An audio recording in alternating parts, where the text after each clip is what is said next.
We came up with the idea of doing a story on how women eat because we were all sitting around having lunch one day and we were all laughing about what we'd chosen to eat.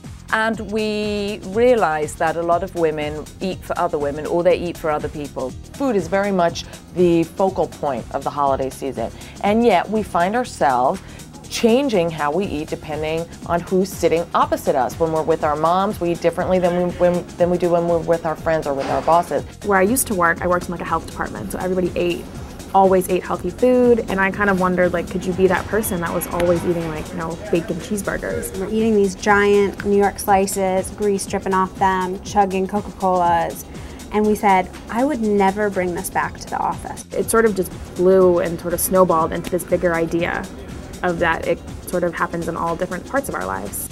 I noticed that I eat differently around my mother. I'm always impressing her, trying to get her to realize that I'm eating healthfully. I was a little bit chubby when I was a kid, so that certainly played a role.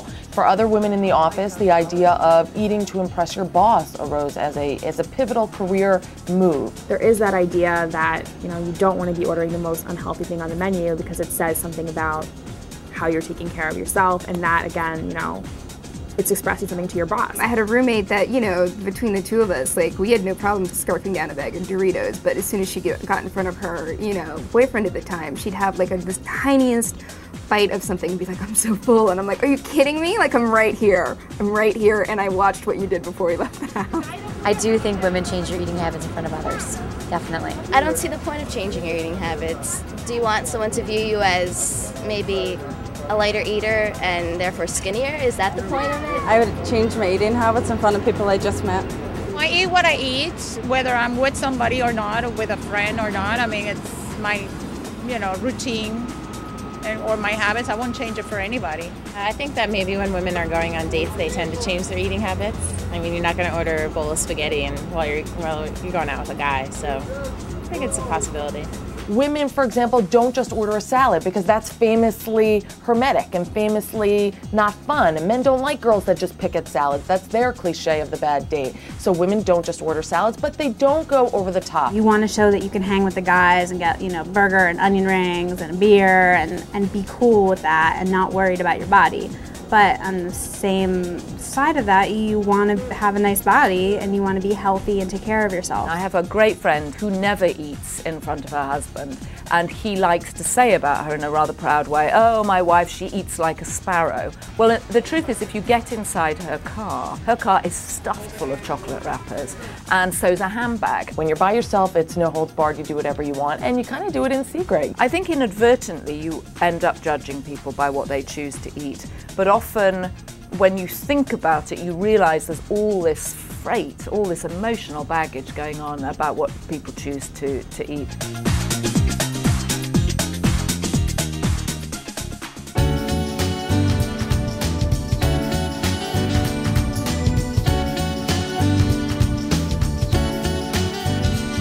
We were very struck by how 2008 was just an astonishing year for women. 2008 was a watershed year for women, and I have a 17-year-old daughter.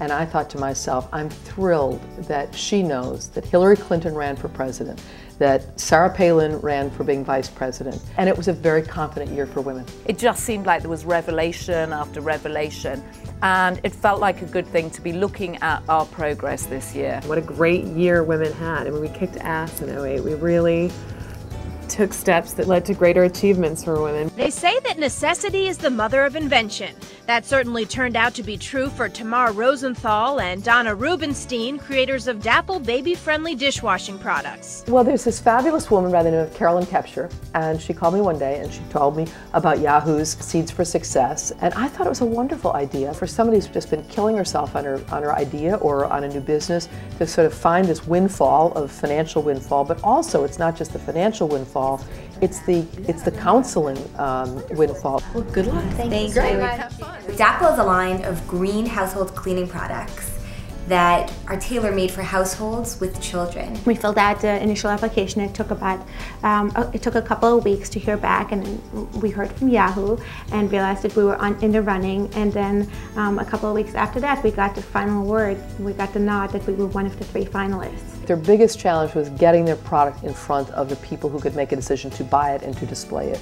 And so I remember saying to them that, you know, they just had to bang down on those doors. And we actually used this message, you know, we took it to practical use. We couldn't get through to someone that we needed to, and we showed up at their door with products in hand, and it worked wonders for us. In 20 years, when we look back, we'll see 2008 as one of those pivotal years when women actually really started to take hold, where everybody was paying attention to us, not just women, but men were paying attention. I think it's very good for women to see women both succeed and sometimes fail when they're out there on the public stage, because it means that the situation is becoming more normal. We really are reaching more equality with men.